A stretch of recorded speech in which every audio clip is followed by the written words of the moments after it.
The main character of the story is Markio Hiraku. Currently, he is living a dream life with beautiful girls in a new world. Here, Hiraku has become a farmer, and with his extraordinary farming skills, he has created a beautiful world of his own. Even Hiraku himself can't believe that after dying, he would have the life he had always wished for. Rewinding to many years before, Hiraku passed away at the age of 39 due to an incurable illness he couldn't overcome. He thought that everything was over, but to his surprise, Hiraku found himself in a spirit form standing before the God who governs the world. God explained that the life filled with betrayal and terminal illness that Hiraku had to endure was due to his mistake. To make up for this, God decided to grant Hiraku a new life along with a healthy, disease-free body. Upon hearing this, Hiraku was overjoyed and expressed his wish to become a farmer. While bedridden, he had always looked forward to a TV show about farming idols.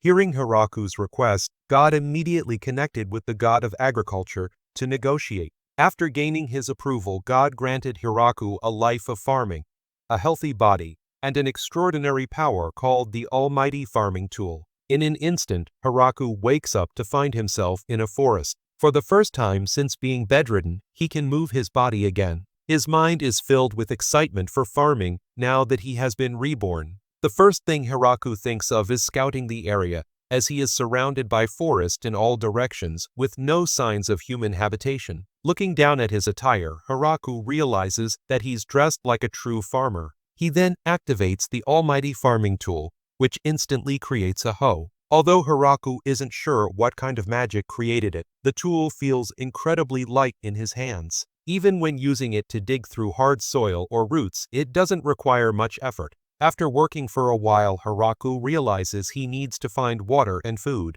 He starts exploring the area, listening closely to see if he can hear the sound of a river or stream nearby. However, the only sounds around him are the rustling of leaves. As he continues walking, he comes across a very large tree in a prime location and decides to make it his base. He continues searching the surrounding area, but since there's no sign of any rivers or streams, Hiraku uses the Almighty Farming Tool again to create a shovel, intending to dig a well to find underground water. After digging for a while, Hiraku finally reaches the underground water source. With the water problem solved, the next issue is food. Strangely, Hiraku still doesn't feel hungry, so he continues to use the Almighty Farming Tool to clear the surrounding area. He wants to create a field, but there's a large tree in the way. He creates an axe and plans to chop it down by cutting on both sides. However, to his surprise, the tree falls with just one chop, forcing him to quickly run away. Amazed by how powerful the Almighty Farming Tool is, Hiraku then creates a machete, easily stripping the bark and cutting the tree into sections. He also creates a hook to drag other logs back to his base.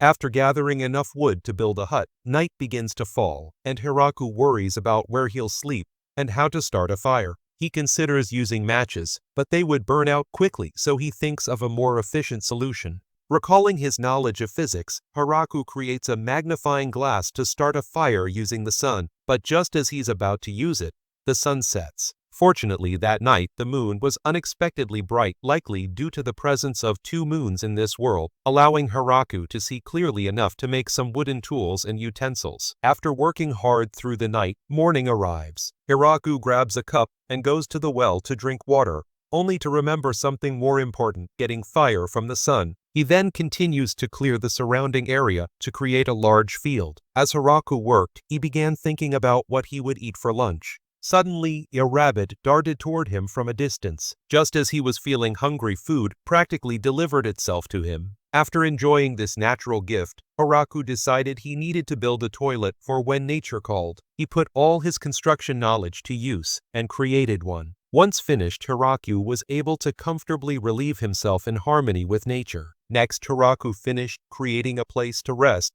and returned to the task of tilling the soil to make a field. As he worked, he pondered what he should plant first once the field was ready: potatoes, tomatoes, or cucumbers. However, upon completing the field, Hiraku realized an important detail: without seeds, there was nothing to plant. To his surprise, the next morning, he discovered that seedlings had sprouted on their own without the need for seeds. It was likely thanks to the power of the Almighty Farming Tool that the plants could grow this way. Realizing he needed to protect his crops from wild animals, Hiraku began constructing a wooden wall and dug a moat around it to prevent animals from getting close. After finishing the protective barrier, Hiraku ventured into the forest to hunt rabbits for lunch. In the days that followed, the crops gradually grew, and he completed building a hut to live in. Hiraku felt a deep sense of joy as he realized that the dream world he had envisioned was on the verge of becoming a reality. The next morning, Hiraku went to check outside the fence and saw two large dogs, one of which appeared to be injured. He let them inside and offered them some wild boar meat he hadn't finished the day before. Upon closer inspection, Hiraku realized that the female dog wasn't injured but was actually pregnant.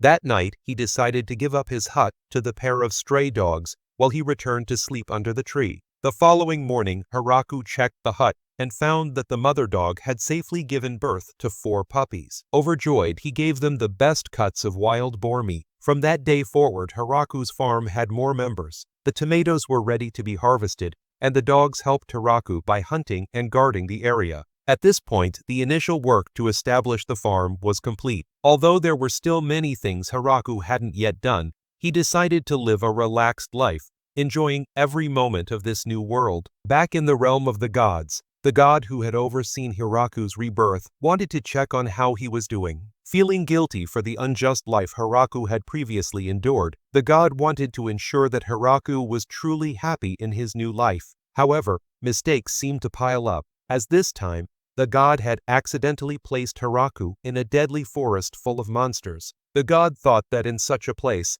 Hiraku, now a mere farmer, would soon be eaten and return to the spirit form. He figured he could just apologize again when that happened. But what the god didn't know was that Hiraku was actually thriving in his new life. The power of the almighty farming tool allowed Hiraku to plant any crop he imagined, and his knowledge of agriculture from his previous life helped these plants grow rapidly. Grateful for the life the gods had granted him, Hiraku even carved statues in their honor as a gesture of thanks. Hiraku felt that his current life was still quite primitive, with his diet consisting mostly of rabbit meat and vegetables. So, he decided to try planting fruit trees like apples and pears. While waiting for them to mature, he thought of a way to put his dogs to good use. They could sniff out the surroundings, allowing Hiraku to explore without the fear of getting lost. Eventually, Hiraku discovered a water source, a large stream, but it was a 30-minute walk from his base. He realized he would need to find a way to bring the water back via a pipeline.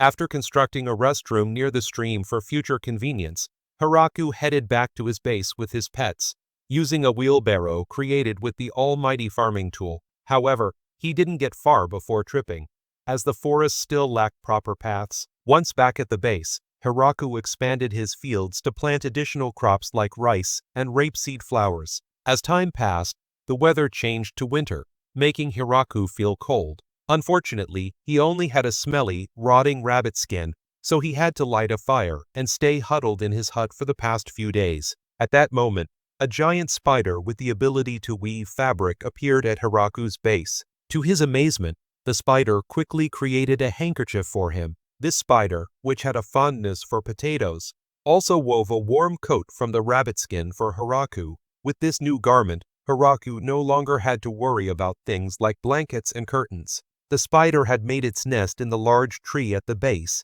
and Hiraku decided to name it Zabuton. After some time, the snow had accumulated heavily, and despite having prepared plenty of supplies to face the winter, Hiraku still felt uneasy. The loneliness and coldness were overwhelming, especially since he hadn't interacted with another person for a long while. Soon enough, winter passed, and spring arrived. The dogs Hiraku had adopted had changed significantly. They had grown up and started seeking mates. Seeing them in pairs only intensified Hiraku's feelings of loneliness. Even Zabuton, the spider, now had many offspring, while Hiraku still had no friends. At that moment, Zabuton sounded an alarm, making Hiraku think danger was approaching the base. He went into the forest to investigate and discovered a naked girl caught in the spider's web. Hiraku was puzzled about why she was there and what had caused her distress. However, when he heard her cry for help, he quickly went to her and gave her his coat. Suddenly, the girl bit Hiraku's neck, and after taking a small amount of his blood, she transformed into an adult with full clothing. However, as soon as she started to thank Hiraku for his help, she was attacked by the dogs, causing her to shrink back to her original form. She had to plead with Hiraku to keep the dogs away so she could return to her normal size. At this point, Hiraku learned that their meeting was a coincidence, and that she had no intention of harming him. The blood she had taken was to restore her strength and maintain her clothing. Seeing her mistreated by the dogs, Hiraku allowed her to take more blood. Since he had a healthy body, she could draw as much as she needed. Hiraku then brought her to his base, and she was amazed by the things he had cultivated. She couldn't believe such a beautiful place could exist in the middle of the forest, especially with all the types of fruits she had never seen before. Hiraku cut her a tomato, and she ate it with great joy. Seeing the happiness on her face helped Hiraku shed some of the loneliness he had felt recently. That night, Hiraku learned that the girl's name was Rurushiru, and that she was a vampire capable of using magic. She had a research project on herbs, and a noble wanted to seize her research. When Ru decided to flee, the noble sent people to pursue her, forcing her to run to this forest. It was a stroke of luck that she met Hiraku here. Ru was fascinated by the many unfamiliar crops and wanted to stay for a while to study them. Seeing this as a rare opportunity, Hiraku knelt and pleaded with her to stay with him forever. Having lived alone for a long time, Hiraku was eager for companionship. Ru was taken aback by Hiraku's unexpected proposal. Initially, she hesitated due to being a vampire and the danger she was in, but upon recognizing Hiraku's sincerity, she agreed to stay with him. Overjoyed, Hiraku embraced her, and with Ru's presence, life at the base became much more joyful. However, Ru had to keep herself in a smaller form to manage Hiraku and prevent any potential issues if he were to act on his primal instincts. Ru wanted Hiraku to plant more herbs for her research. In return, she used her magic to light up the restroom and find salt in the surroundings to enhance their meals. After completing these tasks, they relaxed and enjoyed a cup of herbal tea that Ru had brewed. The tea was so delightful that Hiraku started thinking about growing more tea plants. Just then, they heard an alarm from Zabuton. Rushing to the source, they encountered a familiar scene, a girl with angelic wings trapped in spider silk, much like Ru had been before. After being freed, the girl used her magic to heal herself. Hiraku then realized that she was here to capture Ru. Before they could do anything, the new girl was attacked by the dogs. Hiraku was astonished to see that both girls had arrived under similar circumstances. At this moment, Ru introduced Hiraku as her husband, which surprised him since it was the first time Ru had referred to him this way. The new girl introduced herself as Tia and explained that she was from the angelic tribe. When asked why she was after Ru, Tia said that Ru had caused trouble in her town. However, Ru explained that it was due to a troublesome noble who forced her to make medicine for him. To get back at him, she made an explosive potion, which embarrassed the noble greatly. Consequently, the noble placed a large bounty on her head, prompting Tia to capture Ru. Feeling that she was weaker than Tia, Ru had to flee from her. Upon hearing this, Tia admitted that she also felt weaker when she was attacked by Hiraku's dogs. At this point, Ru told Tia to set everything aside and stay with her, as life here was very enjoyable, and she was sure Tia would love the place. Ru then took Tia to visit the fields where Hiraku had planted crops. However, when they encountered Zabuton, Tia fainted because she was terrified of spiders. Afterward, Ru invited Tia to help harvest the crops with Hiraku. Tia couldn't believe that someone like her, an angel, would end up harvesting cabbages, but after receiving instructions from Hiraku, Tia managed to do it easily. Hiraku then offered her some cabbage sprinkled with salt to savor its fresh taste. As the day passed, they worked hard and successfully harvested everything they needed. Tia got to taste a strawberry with a mix of sweet and sour flavors, and she expressed how much she enjoyed farming. Seeing this, Ru pleaded with Tia to stay, saying she couldn't handle everything on her own. Tia didn't quite understand what Ru meant, but from that day on, she decided to stay with Ru and Hiraku. The three of them lived happily together, enjoying the farming work, which, though tough, was also very interesting.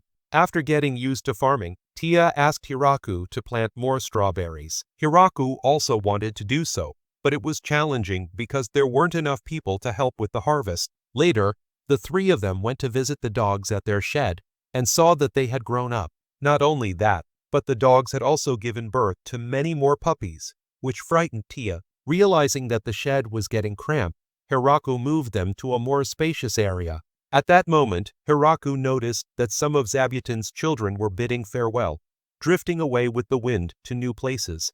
However, a few chose to stay with their mother, which reassured him.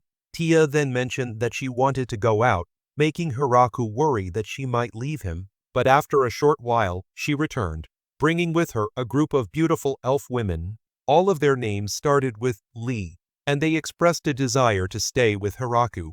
Despite their youthful appearances, they had actually lived for several hundred years. Seeing Hiraku hesitate, Tia began to recount their sad circumstances. They originally lived in the northern lands, but 200 years ago, that place was destroyed when it got caught up in a human war. Since then, they had been living a nomadic life, wandering through various forests. Now, they longed for a place to settle down and raise families, so they wished to live with Hiraku. With both Ru and Tia pleading on their behalf, Hiraku agreed to let them stay. When the group encountered Zabuton and the dogs, everyone was so frightened that they fainted on the spot. Due to the sudden increase in the number of people, Hiraku decided to build a new place for everyone to live. Since all 7 elf women wanted to stay together, the new home needed to be quite large. Thanks to the almighty farming tool, the trees were quickly cleared away. The elf women were highly skilled at building houses, so within just 10 days, the house was completed. Everyone was happy, although Hiraku felt a little down because his own cabin was so small in comparison. The interior of the house was spacious, with many rooms, and there was a central area for dining and working. The elf women quickly adapted to farming life, so Hiraku no longer had to worry about the harvest.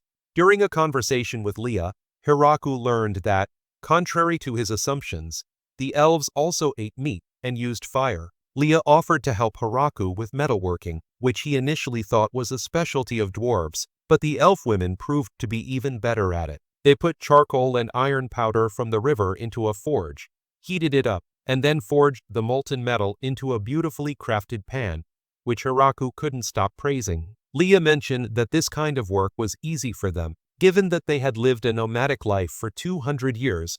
Raising children was the only thing they hadn't done yet. Upon hearing this, Hiraku felt a bit concerned for his own well-being, but deep down, he was very happy that they had come to live with him. When Leah asked about the nearby rice field, she learned that Hiraku had already harvested and milled the rice into flour. Seeing this, Lafu asked if she could have some flour to bake bread. Hiraku was delighted to agree, so the elf women then baked bread together. When the bread came out of the oven, just the sight of it made everyone's mouths water, and they all enjoyed it immensely. Unable to resist the delicious bread, Hiraku started thinking about expanding the fields even further. He wondered whose territory this land belonged to, and Ru mentioned that, in terms of influence, it was probably the Demon King's domain. Upon hearing this, Hiraku was filled with fear, realizing he might have inadvertently encroached upon the territory of the world's final boss. He worried about whether his activities in building a base here might have disturbed the Demon King.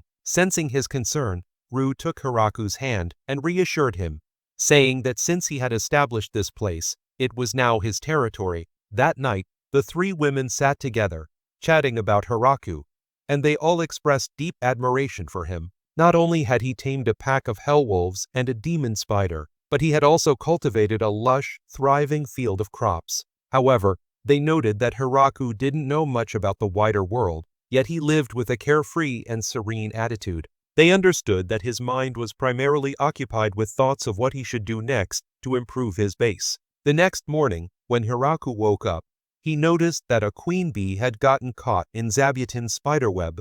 After determining that the bee posed no threat, Hiraku decided to keep it at the base. He built a small hut near the orchard for the bee to make its hive. 10 days later, the hive was completed, but Hiraku wasn't sure how he would go about harvesting honey in the future. Tia found the hive interesting, but when she got close, she became scared and flew away. Later, Hiraku went to the reservoir he had previously constructed with the intention of channeling water from a nearby stream to support daily life and agricultural development. However, he wasn't sure how to create the water channel.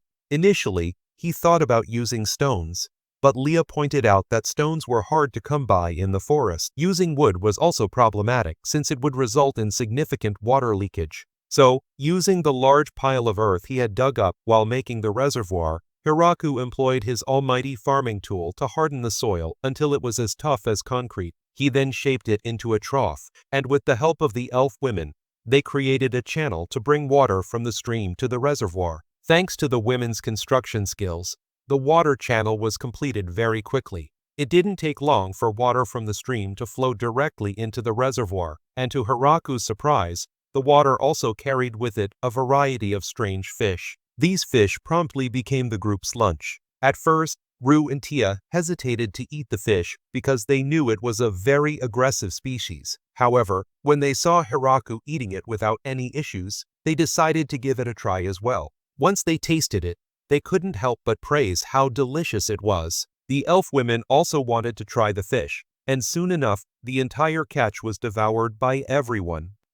And now that the water had been successfully channeled to the reservoir, in no time, Hiraku used his almighty farming tool to create 2 rice fields and then guided water into them. The women initially thought he was planning to raise fish, but when they saw that Hiraku was preparing seedlings to plant, they realized his true intentions. He encouraged everyone to join him in planting the rice and demonstrated the process to them. Though they were not very familiar with it at first, they soon got the hang of it, and the rice fields were completed. Thanks to the almighty farming tool, the newly planted rice ripened almost instantly. Hiraku and the women then harvested the rice and laid it out to dry, ensuring all the moisture was removed. To obtain the rice grains, Hiraku created a threshing machine. After using it to separate the rice from the stalks, he then used a mortar to mill the grains into polished rice. Finally, Hiraku held in his hands the rice they had worked so hard to produce. Rue and Tia were eager to taste it, but Hiraku told them there was one more step cooking the rice. He asked Rue to use her fire magic to help ignite the stove, and in no time, the pot of rice was cooked. Although Rue was very eager to eat, Hiraku said there was still one final step. He shaped the rice into rice balls, with a filling of the fish they had caught the day before. After all their hard work, the women were finally able to enjoy the fruits of their labor, savoring the delicious rice balls they had made together. Everyone kept praising how delicious the rice balls were, making Hiraku feel like this was the happiest moment for a farmer like him. However, when Hiraku reached for some himself, he found that only a single grain of rice was left. Seeing how much everyone enjoyed the rice balls, Hiraku decided he wanted to plant another batch of rice. The women could easily clean themselves with magic, but Hiraku couldn't do that, so he thought about building a large bathhouse. After drawing up the design and showing it to the elf women, they immediately got to work. Before long, the bathhouse was completed. The water for the bath could be drawn from the stream, but Hiraku was unsure where the used water would go. Seeing his concern, Tia suggested using slimes to clean the dirty water and waste. She then went out and caught a group of slimes for Hiraku to test. Hiraku initially feared the slimes would attack him, but these slimes were very docile. They were capable of purifying water and could even clean the toilets. Afterward, Hiraku went out to gather firewood for heating the bathwater and discovered that many mushrooms had started growing. Concerned that these mushrooms might be poisonous, he spent some time experimenting to cultivate edible varieties. So absorbed was he in this task that it wasn't until evening that Hiraku finally inaugurated the bathhouse. Since the women were accustomed to a more rugged lifestyle, Hiraku had to guide them step by step on how to use the bath. They needed to undress completely, then pour hot water over themselves to clean their bodies before they could relax and enjoy the bath's soothing warmth. Upon hearing this, the women eagerly followed his instructions and joined Hiraku in the bath, much to his embarrassment. As he was considering building a separate bath for himself, they insisted that bathing together was more fun and would save on the number of times they needed to heat the water. The next morning, Hiraku went to check on the mushrooms and found that they had grown in abundance. Just as he was about to prepare a mushroom hot pot, the Hell Wolves brought over 5 more elf women. Upon learning that these 5 women had similar backgrounds to Leah's group, Hiraku welcomed them into the base as well. Seeing the situation, Leah suggested building a house for the 5 new elf women and also renovating Hiraku's current home to accommodate the increased number of people. The women were very pleased, as it meant they would soon be able to restore their tribe and expand their descendants. At this point, Kuro, the dog, began to share its thoughts. It revealed that it had previously lived in the wild and had a mate. When it learned that its mate was pregnant and about to give birth, Kuro felt unconfident about leading a family compared to other species. Unable to fend off a wild bear, both Kuro and its mate were severely injured. It then had to find its way back to the heart of the forest to escape the bears. Unexpectedly, Kuro encountered Hiraku and the almighty farming tool here. Believing Hiraku would end their lives, Kuro was surprised when Hiraku saved both it and its mate and took care of them, leading Kuro to decide it didn't want to leave anymore. Thus, Kuro and its descendants became Hiraku's pets. Seeing its masters surrounded by so many elf women, Kuro felt admiration. Unbeknownst to Hiraku, the dogs he was caring for were actually hell wolves, a terrifying species feared across the world. Despite this, they harbored deep gratitude for their master. A few days later, their new house was completed. It had been invested with a great deal of effort and turned out to be the most impressive house they had ever had. Upon entering, Hiraku was struck by how spacious it was. The three women took him on a tour of the entire house, from the dining area and kitchen to the basement used for storing supplies. They also showed him Hiraku's own room, each of the women's individual rooms, and a special room designed for producing descendants, which left Hiraku speechless. The house also featured a corner with a view of an ancient tree, making Hiraku feel as if it were protecting him.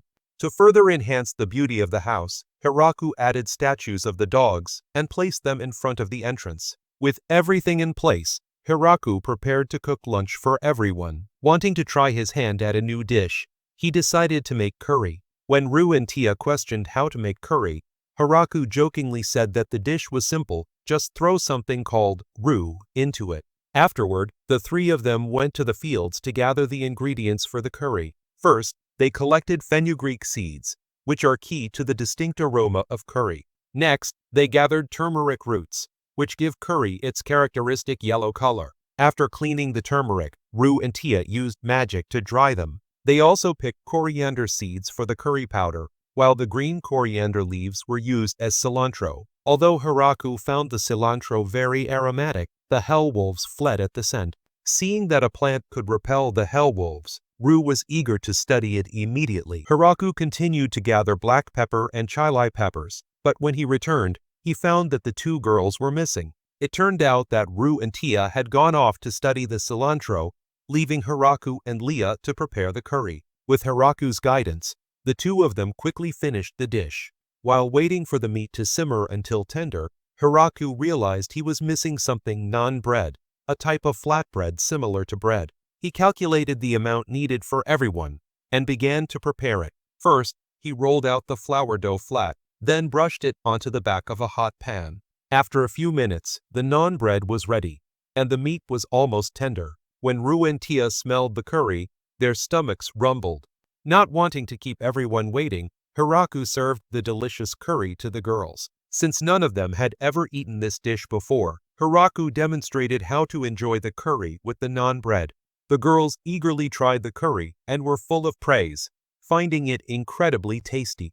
The more they ate, the better it seemed, and soon the pot of curry was completely empty. Unfortunately, the hell wolves couldn't enjoy the meal since it was quite spicy due to the chili peppers and black pepper.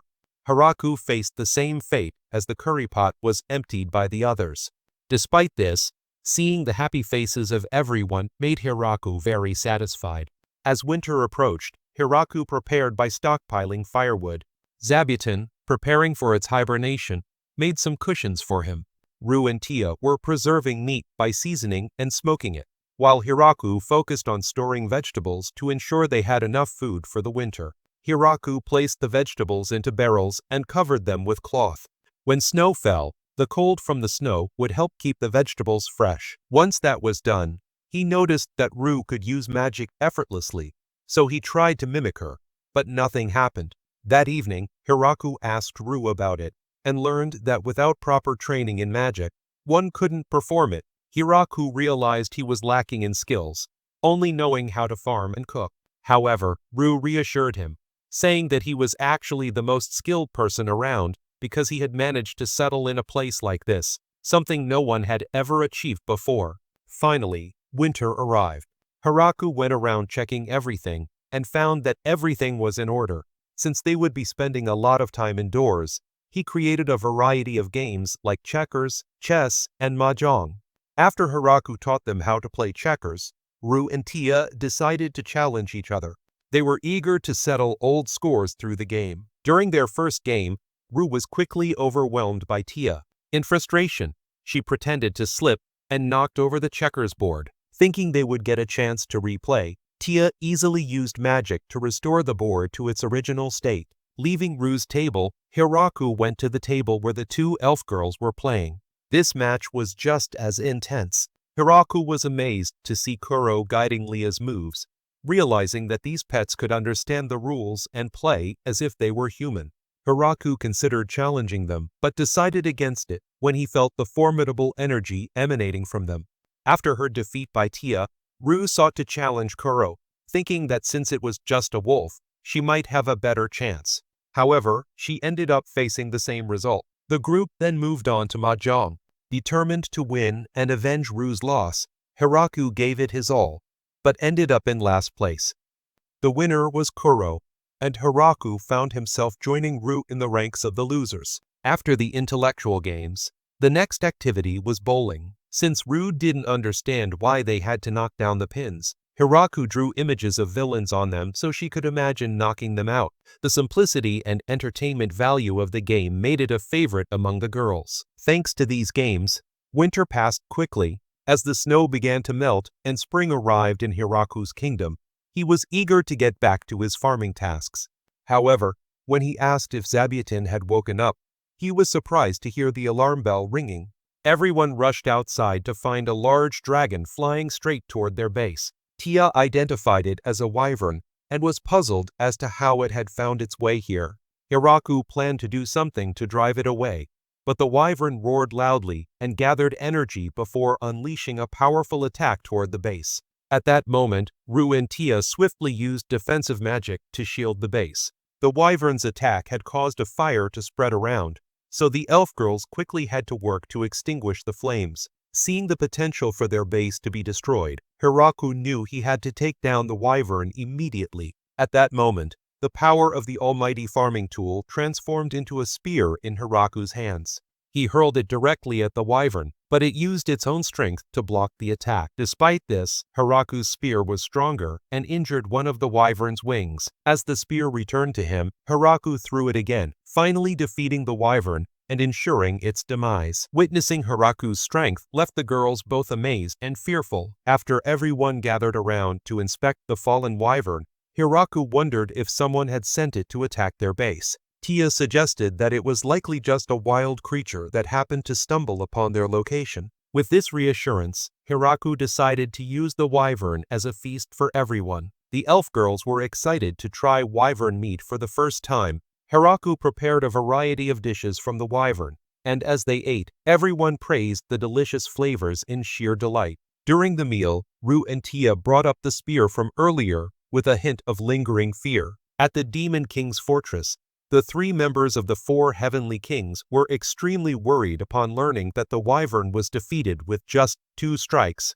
They had no idea who their opponent was with such terrifying power. In their panic, one of them even resigned on the spot. Meanwhile, Dorame, the gatekeeper dragon, asked his subordinate Gucci what would happen if he were to be hit by the spear. Gucci explained that anyone struck by it would suffer the same fate as the wyvern. Therefore, it was best not to provoke Hiraku any further. At that moment, Hiraku remembered the wyvern meat from the previous day. Although it was very delicious, he felt something was missing. Looking over at the grapevine, Hiraku realized it was wine. He believed that wine must exist in this world. All that was needed was fermentation to produce wine. So, he asked the girls to stomp on the grapes with enthusiasm, while Hiraku stayed underneath to change the barrels to catch the juice. At first, the girls were not used to stepping on food. Hiraku advised them to move in a circle and be careful not to trip over each other. But just as he said this, Leah and Tia fell. Leah then suggested that to keep everyone in sync, they should come up with a way to signal each other. so they decided to sing while stomping to keep their steps more even. Ru and Hiraku were also pulled into the activity. Before long, 16 barrels of grape juice were completed and just waiting for fermentation. Although Hiraku was enjoying his life, the god was being reprimanded by his own daughter. Previously, he had cast Hiraku into the deathly forest and now had given him the holy spear Grim. Humans who wielded it would inevitably be drained of their life force. The god said that Hiraku would be fine because he had a robust body, but his daughter was still displeased. When she saw that Hiraku had sculpted a statue of her as an old man, she punished her father by kneeling in repentance for 300 years. Meanwhile, Hiraku's alarm went off, leading him to a familiar scene. The girl caught in the spider's web this time was Flora, Ru's cousin. She explained that she had followed her sister here after learning that Ru was being pursued by a dark angel. She was terrified when she realized Tia had been behind her all along and had to call for help from her cousin. Flora looked at Hiraku and initially thought he seemed weak. However, upon hearing about his feats of taming the hell wolves and defeating the wyvern, Flora quickly apologized for her earlier misjudgment. Now Hiraku realized that the dogs he had been keeping all along were actually hell wolves. To make amends for scaring Flora earlier, Hiraku prepared a variety of food for her, which she enjoyed immensely. Among the dishes was some fermented tofu, which Hiraku had spent a lot of time perfecting. Fascinated by this knowledge, Flora decided to keep it in mind for future research. After a while, Flora bid farewell to Hiraku and his group, but she returned just a month later with a team of maids and 2 dairy cows. Hiraku was thrilled, as the cows would provide milk and allow him to make butter. At this point, the head maid introduced herself as Anne and informed Hiraku that he could make full use of her services. Tia began to feel concerned about her position since, within the base, there were numerous entities from vampire tribes, elf tribes, and other creatures, but as a single angel, she felt quite isolated. After some thought, she asked Hiraku for permission to leave for a while. When she returned, she brought with her her own subordinates, several members of a lizard tribe, and a chicken capable of laying eggs.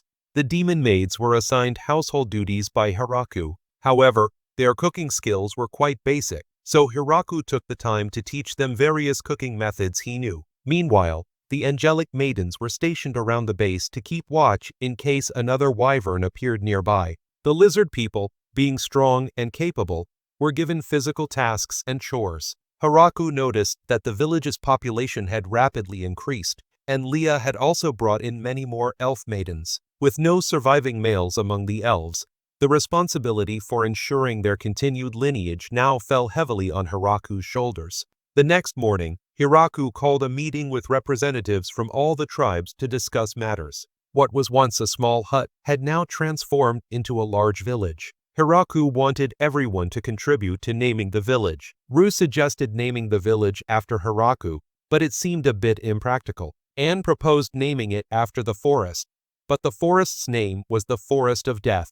Just then, Zabuton suggested that Hiraku open the door, revealing the great tree outside. Inspired by this, Hiraku decided to name the village Great Tree Village, as it symbolized the beginning of their new settlement. That evening, they held a celebration to honor the naming of the village, and of course, the first batch of wine they had made was a crucial part of the festivities. Everyone began calling Hiraku the village chief, which made him a bit uneasy. Ru remarked that Hiraku was the only one truly fit for the role. Hiraku, delighted, officially announced the start of the party. The villagers then celebrated wholeheartedly, enjoying the festivities and raising their glasses to both the new village and Hiraku. The night was filled with joy, laughter, and a sense of community as they all partied together, marking the beginning of a promising new chapter in their lives. Despite being called the village chief, Hiraku's daily tasks remained unchanged. The village, which had previously focused only on farming, now included animal husbandry. One day, a guardian angel informed Hiraku that the Demon Kingdom's ambassador had arrived. Hiraku went to greet the visitor and discovered that it was Bizzle. When Bizzle heard Hiraku introduce himself as the village chief, he presented Hiraku with a gift as a token of friendship. Bizzle then conveyed a message from the Demon King, stating that the Demon King wished to discuss Hiraku's land with him. Hiraku became worried. He feared that the Demon King might demand a harvest tax or even force him to leave. In response, Hiraku proposed a tax of 10% on the harvest to ensure he could continue farming the land. Bizzle was surprised by Hiraku's proposal, but agreed to it. They signed a contract stipulating that the tax would be 10% of the agricultural produce, with payment due before each winter. After the agreement, Hiraku also gave Bizzle a gift to take back. Seeing that Hiraku was still a bit anxious, Ru reassured him by saying that, since he had paid the tax, he would be protected by the Demon King. The four heavenly kings were astonished to learn that Hiraku had submitted to them.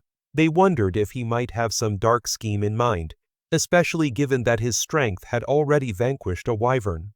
He also had a collection of notable individuals under his command, including a vampire princess and a destructive angel. His village boasted an army of hell wolves and elf women, and there were even assassin angels stationed outside the village.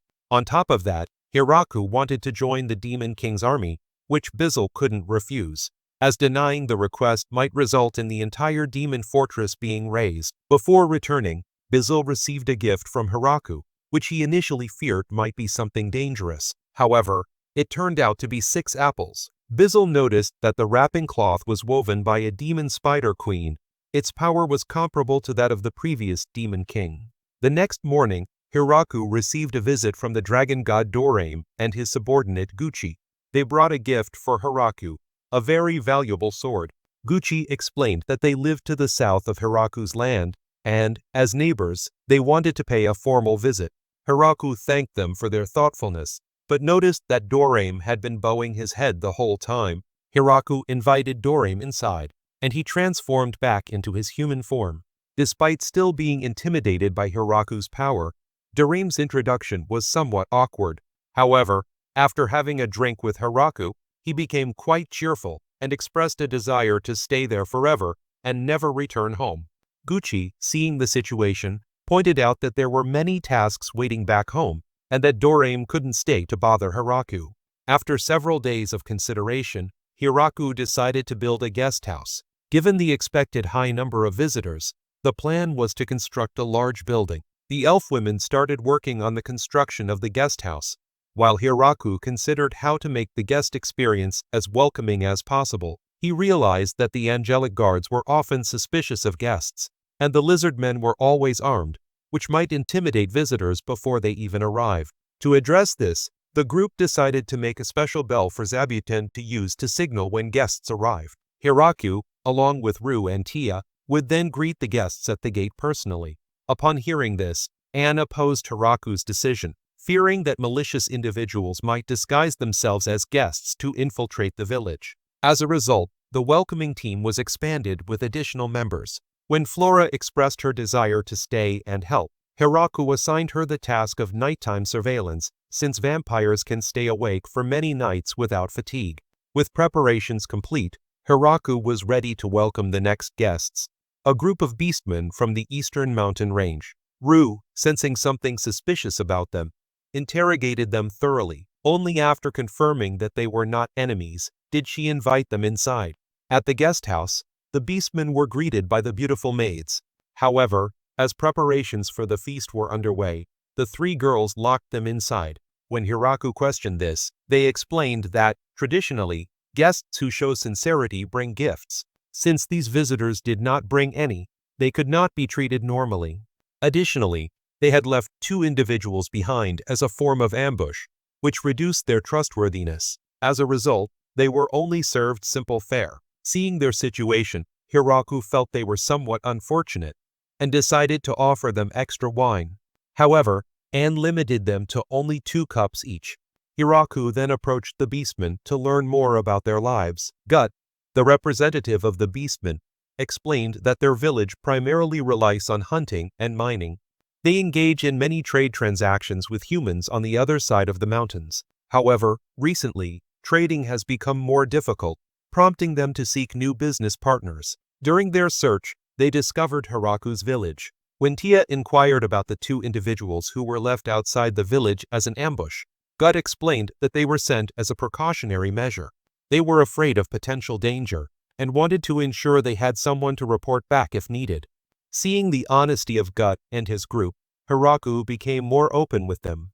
Gut expressed a desire to trade and exchange goods with Hiraku's village. Since there was no currency involved, they would trade products directly.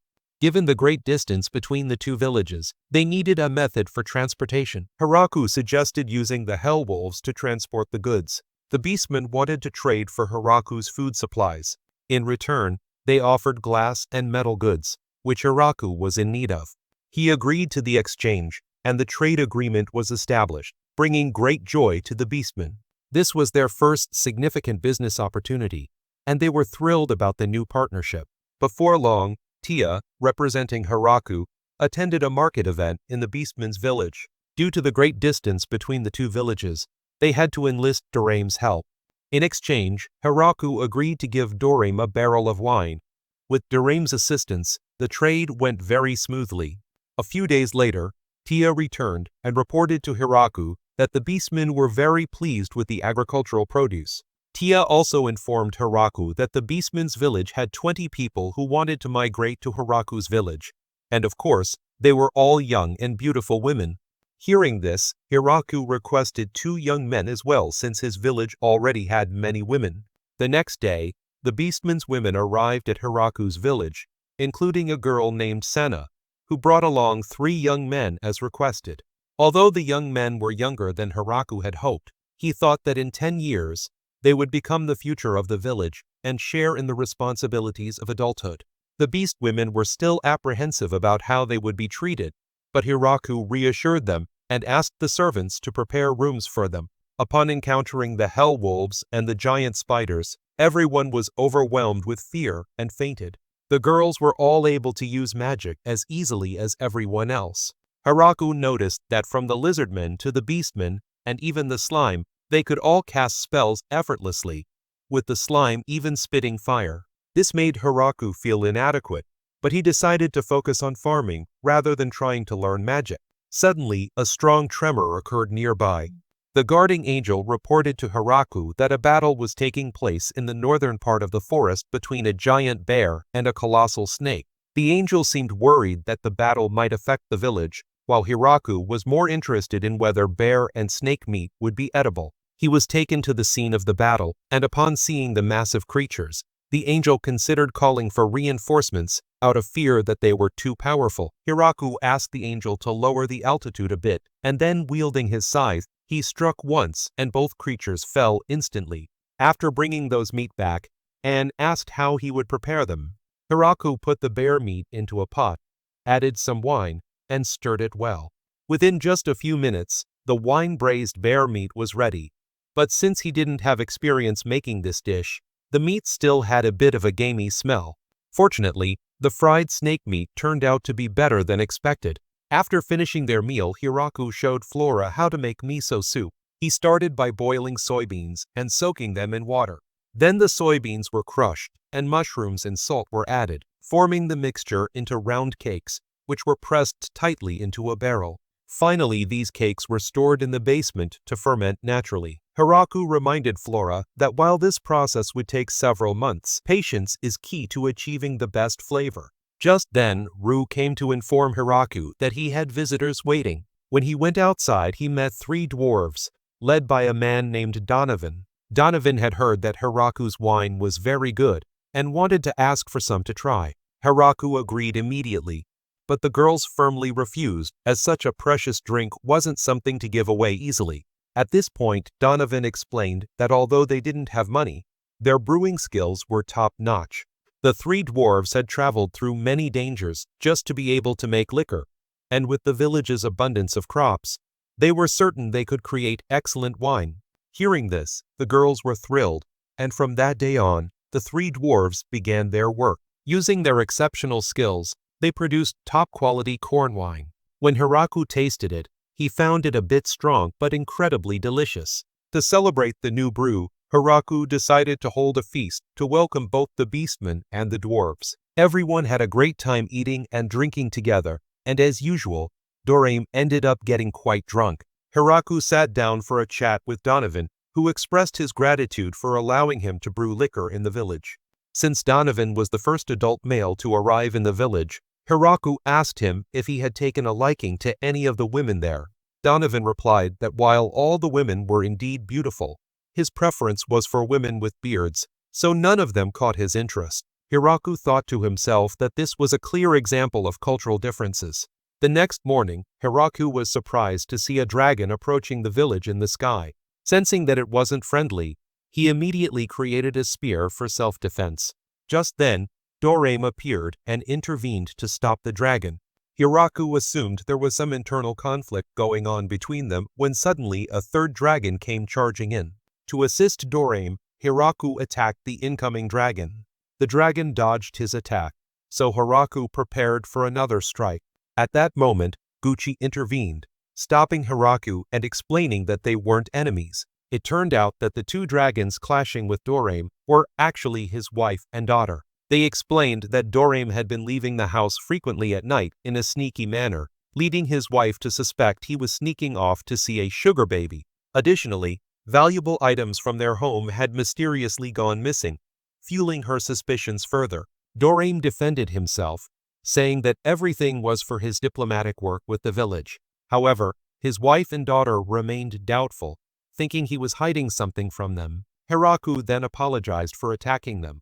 But since the misunderstanding stemmed from their own family issues, Dorame urged his wife and daughter to apologize to Hiraku as well. With all misunderstandings cleared up, Hiraku bid them farewell as they prepared to leave. At that moment, Dorame's wife recalled the terrifying power of Hiraku's spear from earlier. If it hadn't been for her old friend Zabuton intervening, she thought, she might not be standing there now.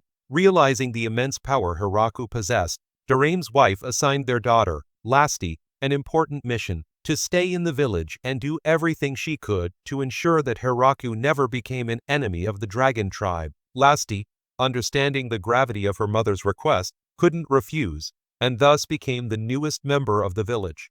Given that Dorame had entrusted Lasti to him, Hiraku felt he should assign her some duties. However, due to the overwhelming strength of the dragon tribe, everything Lasti attempted quickly spiraled out of control. Sometimes, even a simple sneeze from her could cause a massive explosion. The hell wolves were too frightened to go near her, and the cows and chickens were so scared they refused to produce milk or lay eggs.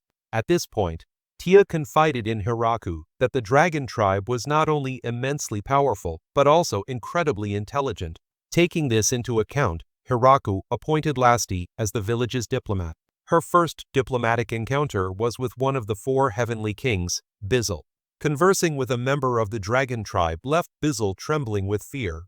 However, Lasti seemed to handle the diplomatic work exceptionally well, which greatly pleased Hiraku. Meanwhile, the four heavenly kings were in disbelief upon learning that the village now had a dragon tribe member among its ranks. This led them to contemplate planting a spy in the village to monitor its activities closely. The following morning, Bizzle called his daughter, Fraurum, to entrust her with an important mission. He wanted her to investigate the military strength of Hiraku's village. Confident in her magical abilities, Fraurum readily accepted the task. After observing the village from a distance, Fraurum decided it was time to introduce herself. Knowing in advance that Fraurum would be coming to stay, Lasti stepped forward to greet her. Fraurum was slightly unnerved to be greeted by such a formidable presence right upon arrival. It was hard to believe that a legendary dragon was now giving her a tour, explaining the village's agricultural produce. As they walked together, Lasti was called away on other duties, giving Fraurum the opportunity to continue her investigation. She noticed that the village was home to various races, beastmen, dwarves, and even Rue's vampire tribe. There was also the angelic tribe, which included Tia and the trio of assassin angels who guarded the village. As she wandered further, she discovered the presence of the elf tribe as well. With such a formidable array of forces, Fraurum couldn't imagine how the Demon King's army could ever hope to stand against them. To top it off, the village's pets consisted of a pack of hell wolves and demonic spiders. However, she had heard that these creatures were merely subordinates within the village. This left her wondering just how terrifying the true leader of the village might be. Just then, Hiraku passed by and greeted Fraurum. Seeing that Hiraku appeared to be an ordinary person, Fraurum dismissed him and left without much thought. However, when she returned home, she learned that the person she had just brushed off was the village chief himself. Realizing this, Frauram was filled with fear, as she had been disrespectful toward Hiraku. Hiraku, on the other hand, was informed that Frauram was Bizel's daughter. He was pleased to see that she was getting along well with Lasti, but he couldn't quite understand why Frauram seemed so terrified of him every time they crossed paths. The next story revolves around the slimes, which Tia brought back to the village. Over time, these slimes multiplied, and they now came in a variety of colors. While they appeared harmless, one slime in particular turned out to be quite troublesome. It had the ability to drink alcohol. Not only that, but it also managed to gulp down an entire barrel of wine, much to the annoyance of the village girls. In response, they decided to hold a trial to punish the offending slime. The potential punishments were severe, ranging from burning it alive to drying it out until it died. However, Frauram intervened, arguing that the slime had already learned its lesson. As a result, the slime was declared not guilty. Since then, the slime began to show up at every village party, joining in on the festivities. While Hiraku found the situation amusing, he also realized that having too many slimes around might not be as enjoyable as it seemed. The sky had begun transitioning into autumn, and with the weather gradually cooling down, Hiraku suddenly had a craving for hot pot. So he and the girls decided to prepare a hot pot meal right away. However, Hiraku mentioned that it would be a shame to have a hot pot without some seafood. The girls, unfamiliar with the concept of seafood, were puzzled by what Hiraku meant. Having never seen the ocean, they could only imagine giant sea creatures. At this point, Frauram mentioned that there was a bustling seafood market in the southern part of the forest. Upon hearing this, Lasti immediately wanted to fly there, while Frauram contacted a merchant she knew.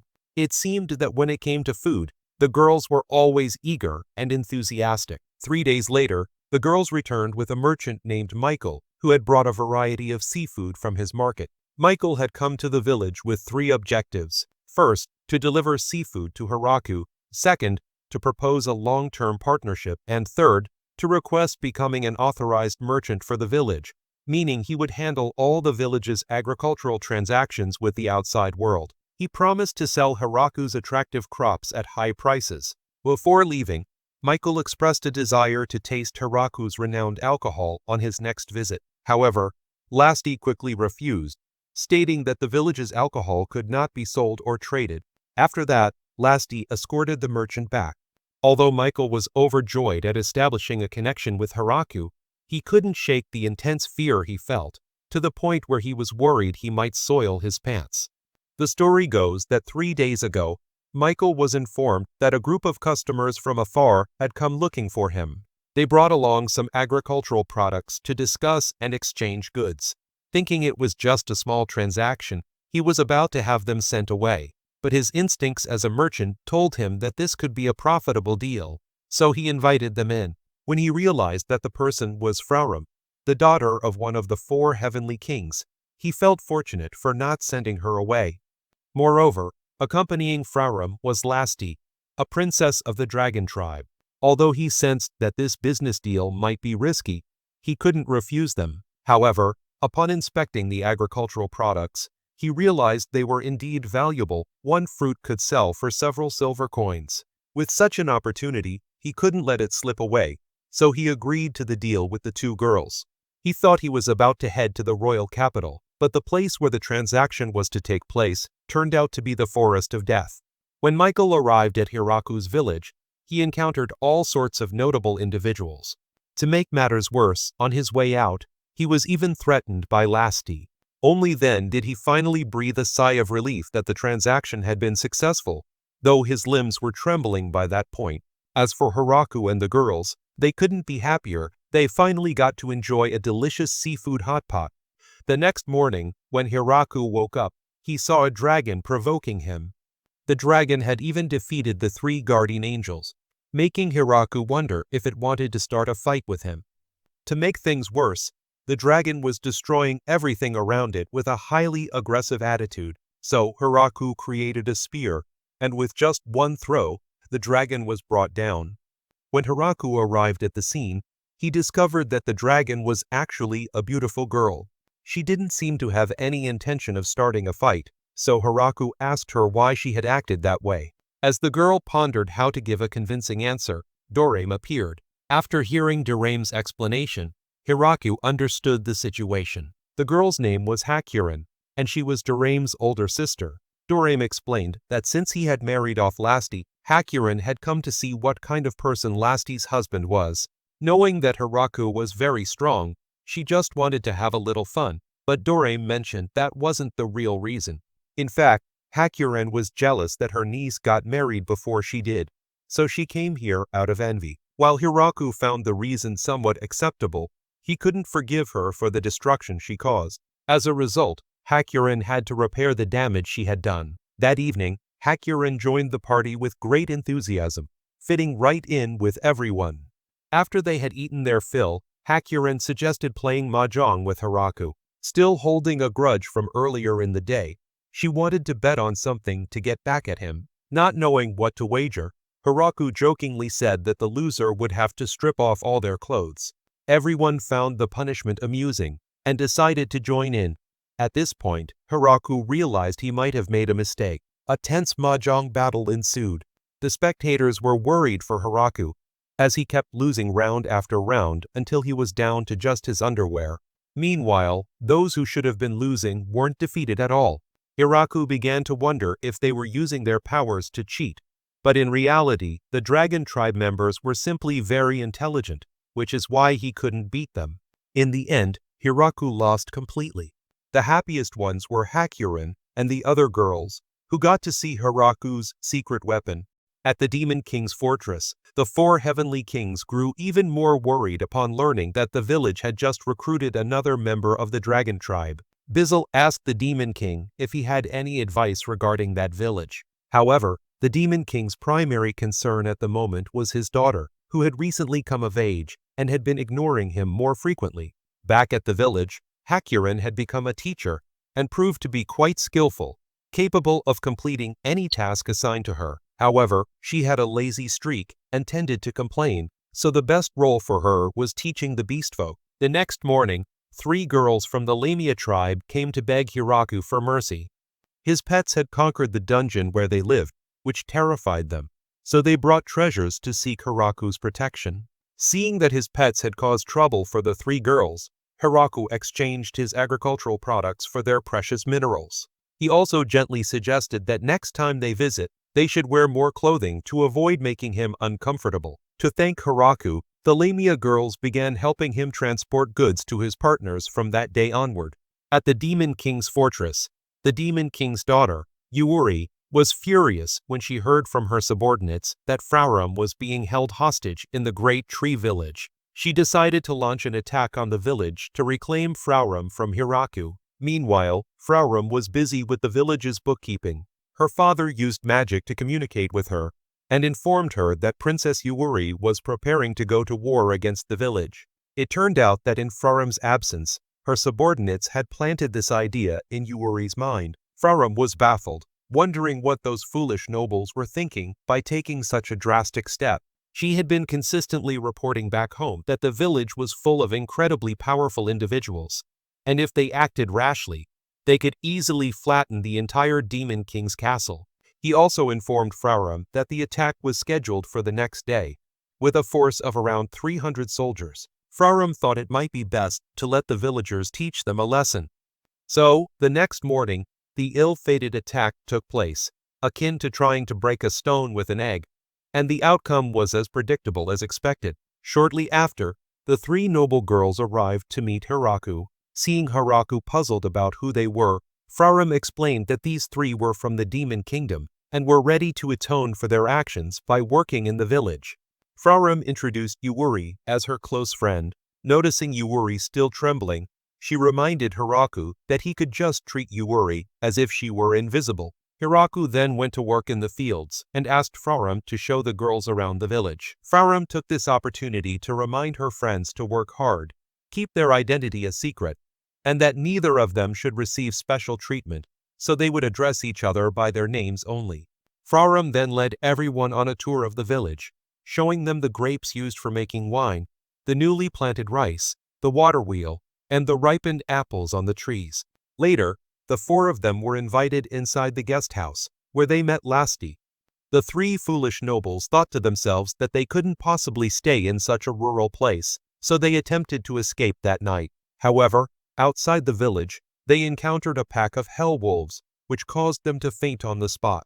The next morning, upon waking, they ran into a swarm of Zabuto's offspring, which made them faint once again. At this point, the three girls decided to behave and stopped trying to escape.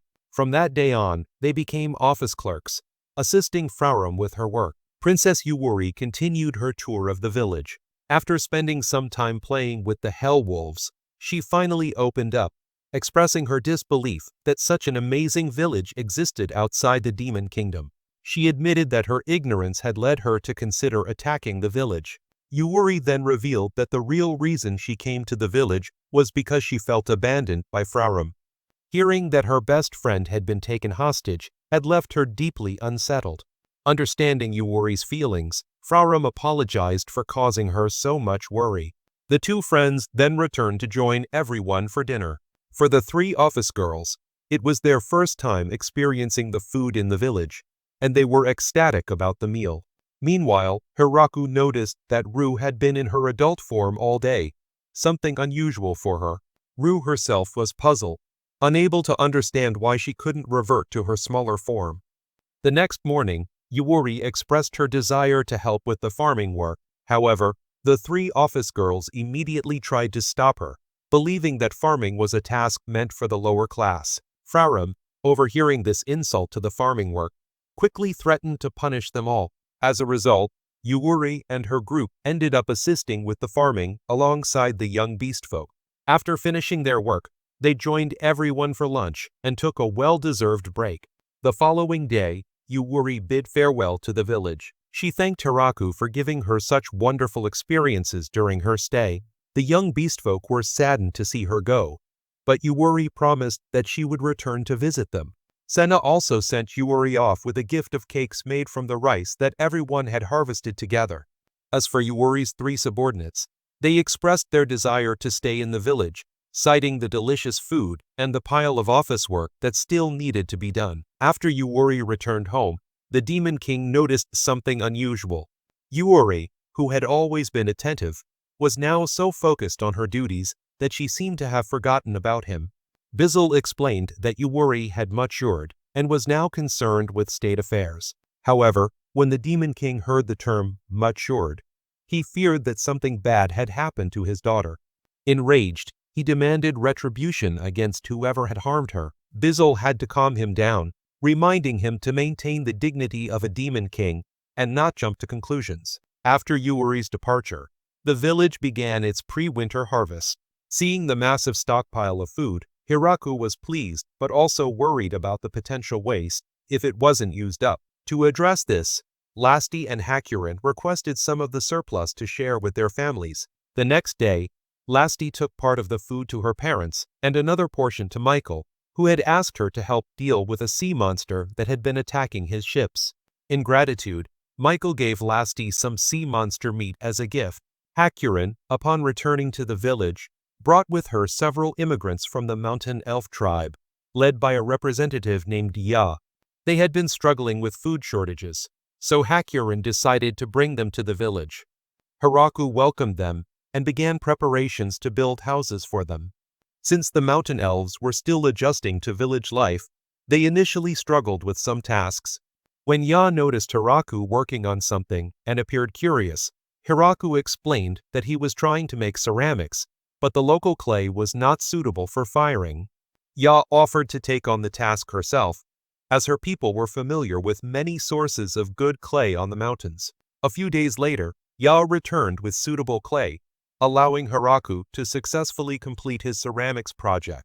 On her way back, Ya also discovered a dungeon to the north and requested permission from Hiraku to investigate it. Hiraku agreed but reminded everyone to be very cautious. While Ya's group was preparing for their expedition, the male bathhouse was completed. Hiraku was enjoying this new facility when an incident occurred outside. Frauram caught the three office girls attempting to sneak into the bathhouse. They claimed they wanted to ingratiate themselves with the village chief by offering him a back rub. However, Frauram managed to apprehend them before they could carry out their plan. The next morning, the scouting party returned and reported that the dungeon contained a giant serpent that needed to be dealt with immediately. According to them, the future of the elven tribe depended on the serpent's meat. Ya explained to Hiraku that the meat of this serpent not only enhanced vitality, but was also very beneficial for marital life and fertility, which is why the elven women were so eager to acquire it. As the weather transitioned from autumn to winter, Hiraku grew concerned about Ru, who wasn't feeling well. Ru mentioned that she only had a slight fever and some nausea.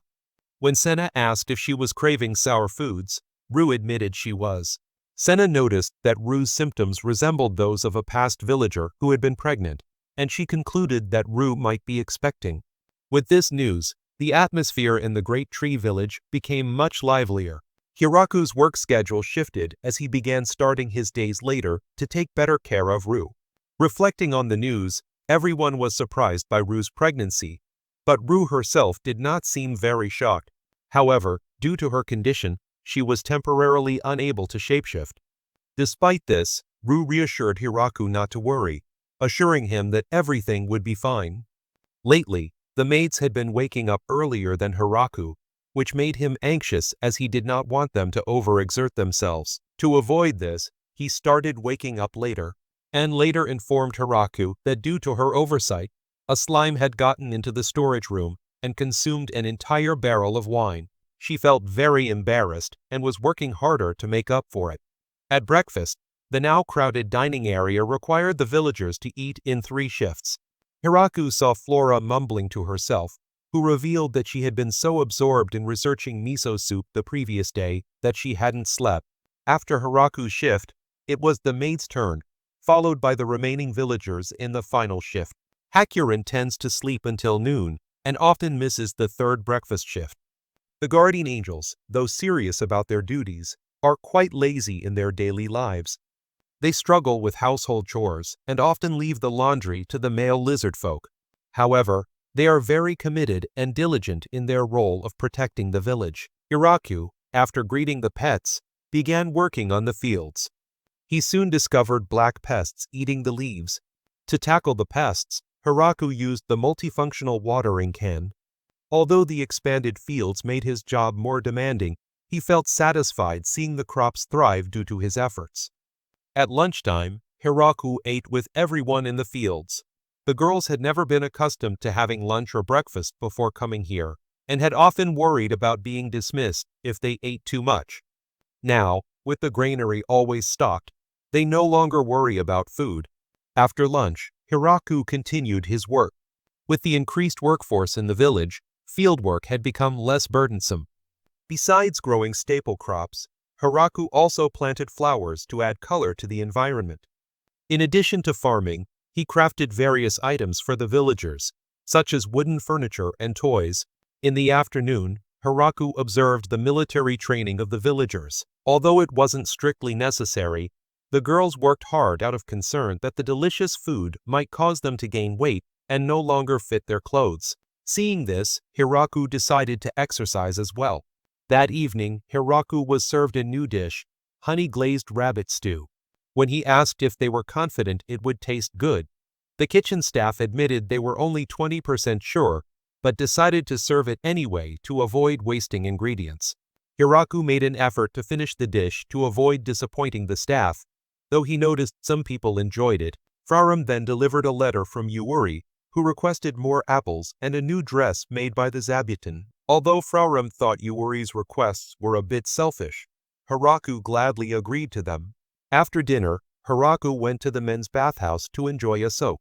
Since the men's bathhouse was always reserved, he would have to avoid arriving too late to avoid the possibility of sharing the bath with the girls. After taking a shower, the next time is for Hiraku to rest. But this is when the tension is at its highest as the air is filled with a dangerous scent. The fairy girls are communicating with each other to do something shady with Hiraku. When he enters the room, he still feels like he's being watched, so he pretends to scream that he's in danger, and all the girls appear. It seems that since the incident with Ru, The girls have been eagerly waiting to bear children for him. Although it's somewhat uncomfortable, Hiraku still feels very happy inside. He quietly thanks God for giving him this life, and then drifts off to sleep. At the village's distillery, the dwarf tribe is working with great diligence and enthusiasm. Hiraku thought they might occasionally drink a few glasses of liquor, but everyone is very serious about their work, as they believe that if they get drunk, they will never produce good wine. Even when Hiraku remarks that the wine is drinkable, they only consider it to be spoiled wine, setting it aside to be distilled with fruits later and starting a new batch of wine from scratch. This dedication of theirs makes Hiraku tip his hat in admiration. The dwarves also added that they want Hiraku to increase the amount of grape sugar 3 times so they can fully commit to their winemaking efforts. At this moment, Senna rushed in, reporting that a stranger was in the village. When they arrived, they saw a man kneeling before Hiraku's god statue, surrounded by angelic girls keeping watch and Zabuton being cautious. Rue also arrived and greeted her ancestor. It turned out that the man was the ancestor of the vampire tribe, named Valgrief, who was also Rue's grandfather. He had come to congratulate them on Rue's pregnancy. When Hiraku learned that he was 4,000 years old but still looked like an 18-year-old, he was curious. Valgrief revealed that to live long, vampires must erase part of their memories. As the first vampire, Valgrief had also met the god, just like Hiraku. However, due to erasing his memories multiple times, he could not clearly remember what the god looked like. When he saw the statue, Valgrief was thrilled. He said that being near the statue made him feel he would have much luck, so he wished to be gifted the statue. Hiraku replied that it was a village treasure and could not be given away. Hearing this, Valgrief's face changed from delight to disappointment. Hiraku then promised to make a new statue for him. Once it was completed, Valgrief knelt continuously in joy. At the end of his visit, he bid farewell to Hiraku and everyone, and he also wished Rue a safe delivery and expressed his gratitude to Hiraku. After leaving the village, Valgrief went to a cathedral, where he was the high priest. This return was after 50 years, and he told the head priest that there would be a significant change today. When the head priest asked for details, Valgrief mentioned that he would place the god statue in the main hall. The head priest found this quite puzzling, but when he saw the god statue sculpted by Hiraku, he was very impressed.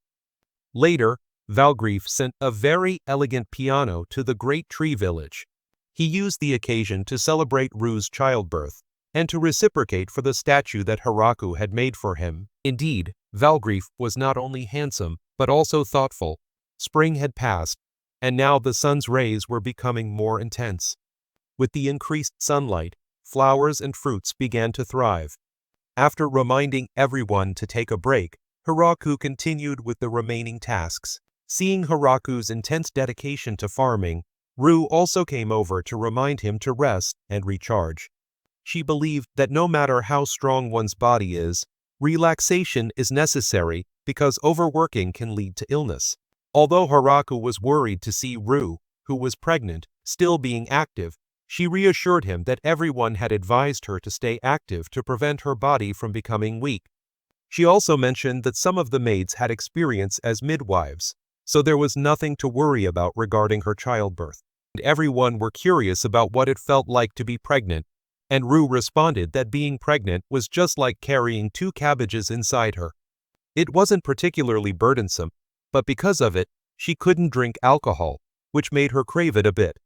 Hearing this, everyone was left speechless. The next morning, the 3 angelic guards helped Tia make a request to Hiraku. When Hiraku asked about it, he learned that they wanted permission to sell all the village's wine. They wished to abstain from drinking for a while to help Rue with her cravings. However, the thought of enjoying delicious food without wine was too difficult for them to bear. Understanding their good intentions, Hiraku came up with a solution. He suggested aging the wine for a longer period, as it would taste much better when eventually consumed. This way, they would effectively abstain from drinking wine while still having a superior product to look forward to. The dwarf tribe was quite saddened to see that suddenly no one in the village was drinking a single drop of their wine. They wondered if people had started to dislike their wine so much. However, Hiraku explained that the reason for the abstinence was to help Ru, and reassured them that once the abstinence period was over, everyone would enjoy their wine again. He even encouraged them to produce even more wine. Life in the village continued to move on gradually.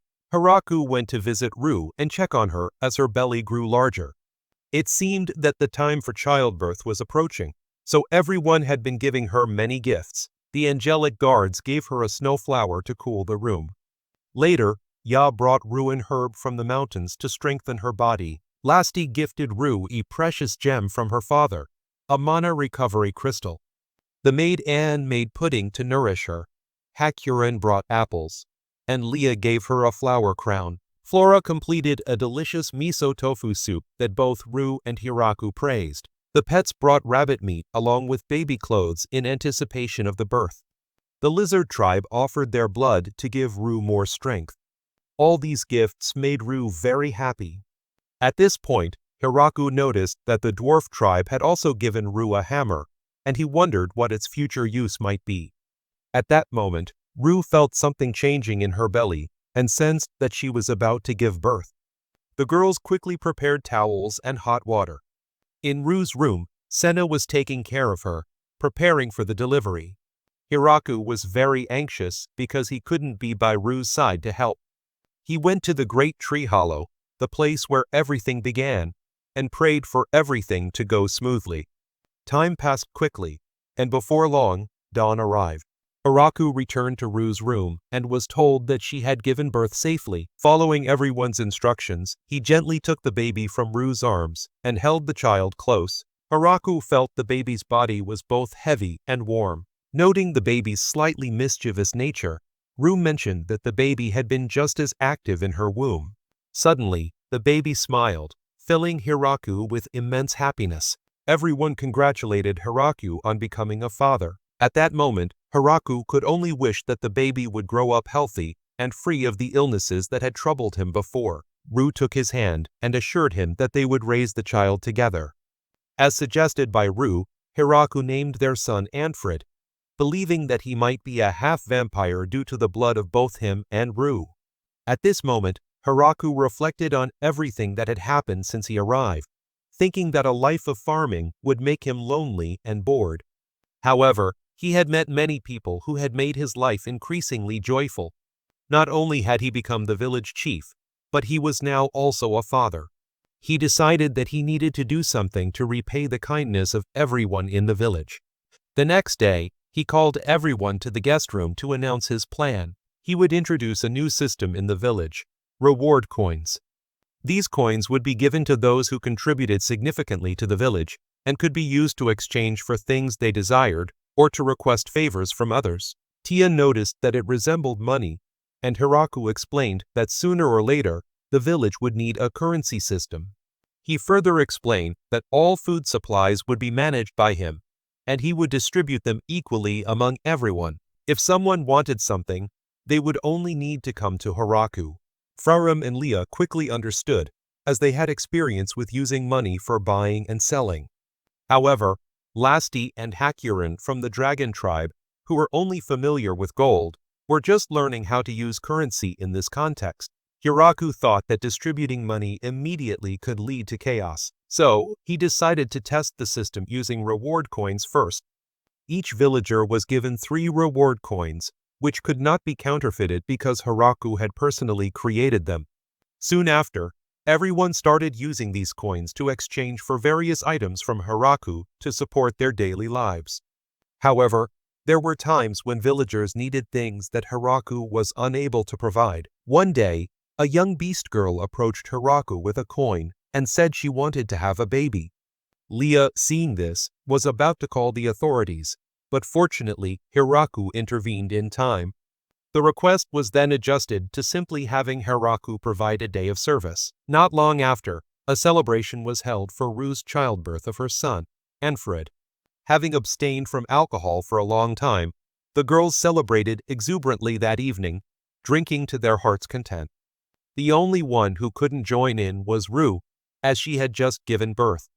At that moment, The dwarf tribe arrived with a special barrel of wine to celebrate the couple. Using the hammer that was gifted previously, they cracked open the barrel, which reminded Hiraku of cutting a celebratory cake in his previous world. Everyone then enjoyed a lively and joyful party together. Donovan came over to toast Rue, but she couldn't drink because she was breastfeeding. Meanwhile, Flora, in her cheerful spirit, jokingly suggested making Anfred her own son. The next day, news reached the Demon King fortress that a baby boy had been born in the Great Tree Village. After some consideration, they saw this as an opportunity to build a closer relationship with the village. One person even suggested marrying a princess to Hiraku, but the Demon King did not approve. On the other hand, Merchant Michael sent gifts to congratulate Hiraku. Back in the village, Hiraku's joyful life continued. With more and more different tribes migrating to the village, Hiraku began planning to build another village. Looking at everything he had achieved since arriving, Hiraku felt truly happy to be living in this world. And with that, the wonderful anime comes to an end. Thank you for watching, and see you in the next videos.